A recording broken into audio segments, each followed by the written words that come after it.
अस्सलाम वालेकुम नाज़रीन, प्रोग्राम आपकी बात के साथ मैं हूं एहसन शहजाद। नाज़रीन, सीनियर सहाफ़ी और सीनियर एंकर पर्सन अरशद शरीफ को आज कीनिया के शहर में कत्ल कर दिया गया। इसकी आखिर वजूहात क्या थी? और लिबर्टी मार्केट में आप देख सकते हैं, मेरा कैमरामैन आसिफ आपको दिखाए कि ये काफ़ी तादाद में यहाँ पे लोग मौजूद हैं और उनके हक़ में प्रोटेस्ट किया जा रहा है। और मेरे साथ सीनियर एंकर पर्सन आमना उस्मान मेरे साथ मौजूद हैं। आमना, क्या समझती हैं, हम अब जो इतने सहाफ़ी हैं, मीडिया पर्सन हैं, कब इनको इंसाफ मिलेगा, कब इनको तहफ़्फ़ुज़ मिलेगा? जी अस्सलाम वालेकुम। सबसे पहले तो ऐसा मैं एक बात कहना चाहूँगी कि मैं जब सुबह उठी हूँ तो मैंने अपने मोबाइल में मैसेज देखा है कि अरशद शरीफ साहब जो है वो शहीद हो गए हैं। बड़ी तकलीफ़ हुई है और यकीन करें मैं कभी उनको मिली नहीं हुई थी, लेकिन मेरे लिए, क्योंकि वो मेरे सीनियर हैं तो वो बड़े मोहतरम हैं, हम उनको सुनते हैं, बहुत अच्छा लगता था। कुछ अर्सा पहले पता लगा कि वो यहाँ से चले गए हैं, तो उस वक्त भी बड़ा हुआ कि नहीं, क्यों चले गए, ऐसा क्या हुआ कि अपने ही मुल्क में नहीं रह सकते। चले गए या भेज दिया गया? कुछ भी कह सकते हैं, भेजा गया या चले गए, जो भी था। लेकिन उसके बाद अभी मुझे आज ये इल्म हुआ कि मैं एक और सहाफ़ी खातून को बहुत पसंद करती हूँ, जवेरिया सदीक, और मैं जवेरिया की डायरी के नाम से उनके कॉलम्स आते हैं, तो मैं बड़ा पसंद करती थी, उनसे गपशप भी लगाती थी। एक ग्रुप में हम लोग इकट्ठे थे और आज मुझे पता लगा वो उनकी अहलियाँ हैं। तो जब सब ने उनसे अफसोस शुरू किया तो मुझे भी उस वक्त रियलाइज़ हुआ, बड़ा अफसोस हुआ। फिर मुझे पता लगा छोटे छोटे उनके बच्चे भी हैं, बड़ी कम उम्र सी खातून है।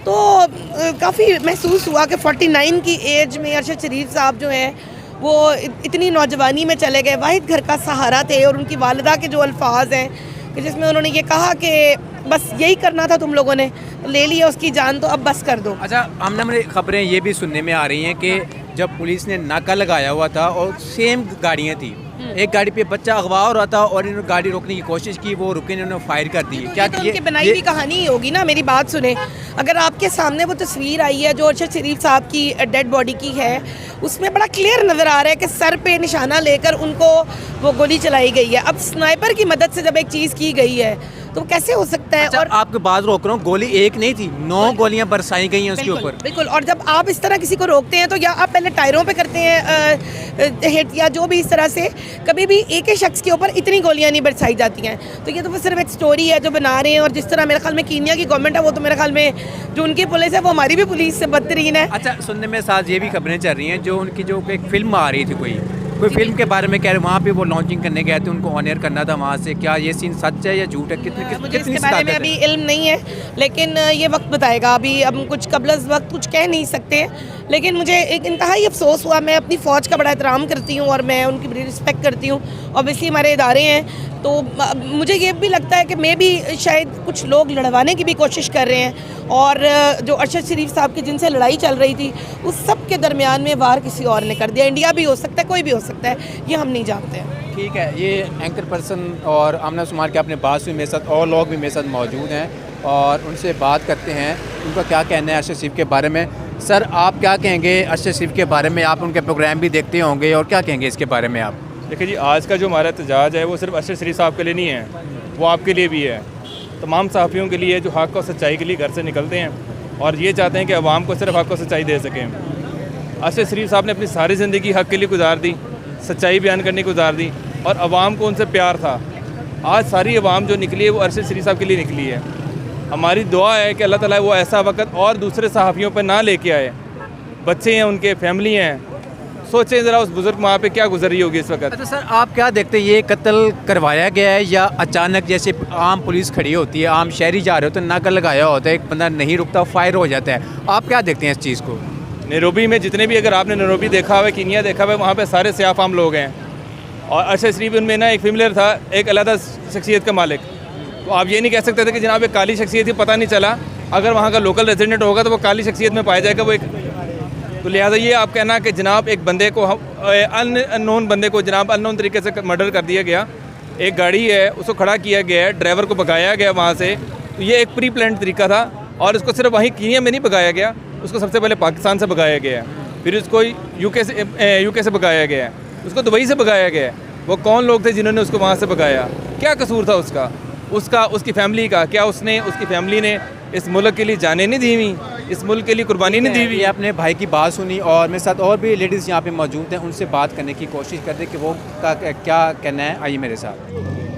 मेरे साथ और पीटीआई के सीनियर रहनुमा मेरे साथ मौजूद हैं। मैडम क्या कहेंगी अरशद शरीफ के बारे में? वो तो पीटीआई के रहनुमा भी थे और पीटीआई के हक़ में भी बोलते थे और काफ़ी नून को तनकीद का निशाना भी बनाते थे। क्या समझती हैं कि इनके पीछे कोई हाथ, ऐसा बड़ा हाथ है जिनको कत्ल किया गया है? बिल्कुल जी, आपने सारी बातें खुद ही क्लियर कर दी कि जी वो पीटीआई के साथ थे, तो इससे बड़ी और इस वक्त अब और क्या उनके लिए वो चाहिए था। सच बोलते थे, खान साहब की तरह खान साहब को सपोर्ट करते थे और बेनकाब करते थे उन फोर्सेस को या उन लोगों को जो कि पाकिस्तान के लिए नुकसानदेह थे। उन्हीं को इनसे ख़तरा था, उन्होंने ही पहले पाकिस्तान से उनको जाने पर मजबूर किया। हालांकि किसने मजबूर किया?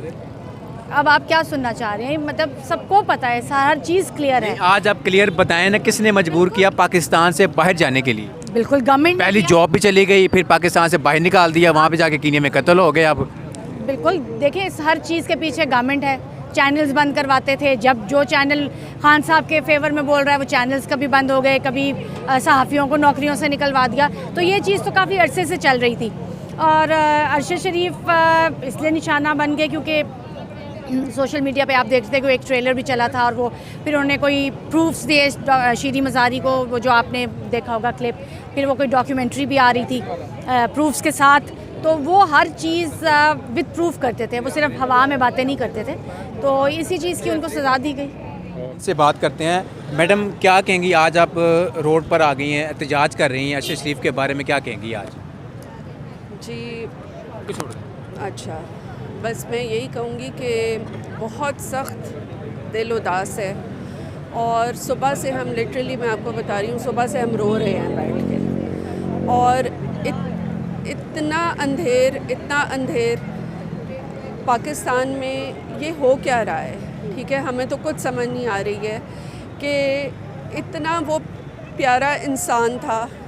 ही वॉज, अब मैं कहती हूँ कि हमारा बच्चा था, वो हमारा भाई था और उसको ऐसे बेदर्दी से हमसे छीन लिया गया है। He was an asset for this nation और वो हमारी आवाज़ था, वो हमारी आवाज़ था। और उस अगर कितने लोगों की आवाज़ ये बंद करेंगे, ये मुझे बताएं, हैं कितने लोगों को चुप कराएंगे? ये अब ख़त्म नहीं होने वाली। ये जो भी मुहिम है, ये जो भी आज़ादी की तहरीक है, ये इनकी इस किस्म की ज़बरदस्ती, ज़ोर ज़बरदस्ती से ख़त्म नहीं होने वाली। वो न डर था, वो बेबाक था, ठीक है? और वो हमें बहुत कुछ सिखा गया है कि हमने भी ना डर होना है और हमने भी अपने मुल्क के लिए, अपनी आज़ादी के लिए, हकीकी आज़ादी के लिए हमने आवाज़ उठानी है और हमने इस चीज़ के बारे में बात करनी है। और अपने ऊपर जो ये जुल्म सितम हमारे ऊपर हो रहा है, हमारी जनरेशन्स टू कम उनके ऊपर हो रहा है, हम ये बर्दाश्त नहीं करेंगे। और मेरे साथ और भी लेडीज़ मेरे साथ मौजूद हैं, उनसे बात करते हैं। मैडम आप क्या कहेंगी? आप उनके प्रोग्राम भी देखती होंगी और काफ़ी इंस्पायर होती होंगी उनसे। ये कत्ल किया गया या करवाया गया है? जी देखिए, कत्ल किया गया या करवाया गया, बात तो एक ही है कि वो हमसे छीन लिए गए हैं। अरशद शरीफ अजीम बाप का अजीम बेटा, अजीम भाई का अजीम भाई, वो हक गो थे और हक गोई और बेबाकी उनकी उसमें थी, वस्फ था उनका, और उनको रुबाही नहीं आती थी। वो उस तरह नहीं था कि वो बुज़दिल नहीं थे। मैं यहाँ पर ये बात कहूँगी कि जो फाशिज़म की एक हवा चली है हमारे मुल्क में, ये क्या हमें नज़र नहीं आ रहा कि क्या हो रहा है? वो क्योंकि हक बात कह रहे थे, बहुत से लोगों को एक्सपोज कर रहे थे, ये बता रहे थे कि वो कौन कौन इस हाथ, किस किस का हाथ है रजीम चेंज में, किस किस का हाथ है पाकिस्तान के न्यूक्लियर एसेट्स की तरफ, और किस किस का हाथ है जो कि पाकिस्तान को वीक करने के लिए। It's not about only Imran Khan और पीटीआई, इट्स अबाउट पाकिस्तान।